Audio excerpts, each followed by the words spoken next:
When she stepped into the kitchen that morning, hair still damp from someone else's shower, I was already seated. 2 plates, 2 mugs, her sister across from me. I didn't greet her. I just smirked. "Already done with your boss?" Her color drained so fast I could almost hear it leave her cheeks. And that's when it started. Her silence, my quiet satisfaction, the truth hanging in the air like the faint trace of perfume that wasn't mine. She froze in the doorway, clutching her heels like evidence. I watched her glance between me and her sister, mouth trembling under the weight of every lie she'd told. The kitchen clock ticked sharply, marking her panic. I sipped my coffee, saying nothing. I had waited too long for this silence to finally be mine. 3 years ago, I thought I'd married peace. She was warm, careful, the kind of woman whose touch on your wrist could anchor you mid-conversation. I mistook that for love. Her sister, Ava, was different, blunt, honest to a fault, often making my wife uneasy. I used to chalk it up to sibling tension. Now I know it was guilt. On paper, we were perfect. Steady jobs, weekend brunches, polite smiles for pictures. But perfection rots silently. Sweet, familiar, almost like her perfume. It started with her phone, not the messages, but how she held it, angled, thumb hovering longer than usual.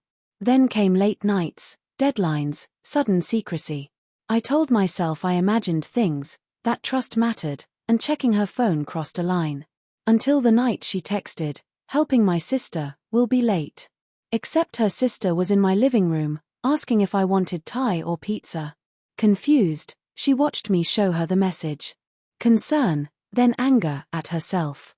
That's when Ava spilled everything. The affair, the lies, how my wife used her name to hide it. She wasn't just disgusted, she was furious. Perhaps a little vengeful, like me. I stayed calm. I didn't explode. I didn't storm out. I played the long game. First, I collected proof. Screenshots, bank statements, hotel receipts, everything neat, time-stamped, undeniable. I let her lie while I built the stage. Then I made quiet moves, lawyer calls, accountant consultations, subtle transfers from joint accounts. She never noticed, too busy with work.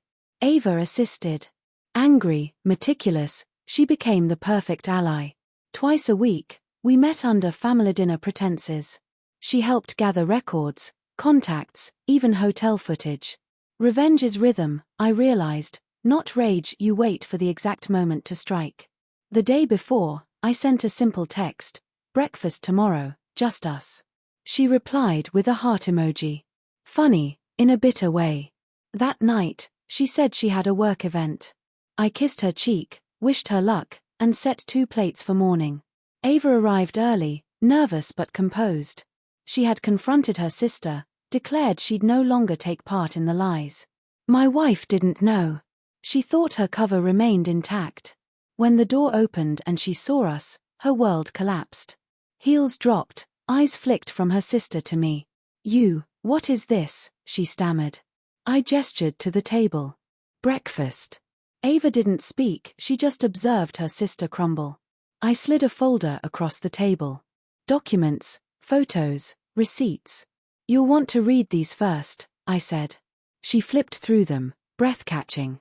Hands shaking at the hotel receipt. "How did you?" she began. "Doesn't matter," I cut in.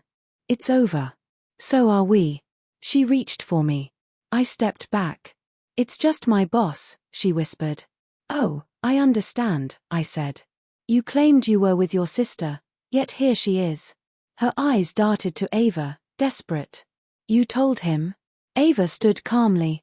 "No, you did. Every time you used my name." It was the clearest silence I've ever heard. She tried pleading, promising change, therapy, forgiveness. I had already heard all that in my head, countless times. Nothing mattered.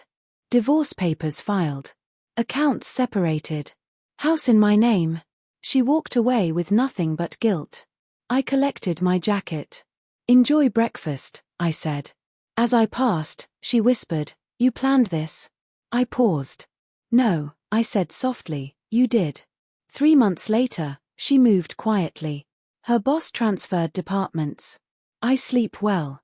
Unknown numbers still send apologies, I ignore them. Ava and I remain close, bound by shared wreckage, not romance. People call me heartless. Maybe. But betrayal rewires you, burns away softness, replaces it with precision. She once said, "Lies protect the people we love." She was wrong. Lies protect only those who shouldn't be protected.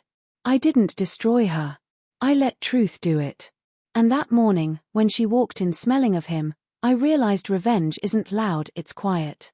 Served with coffee and a smirk.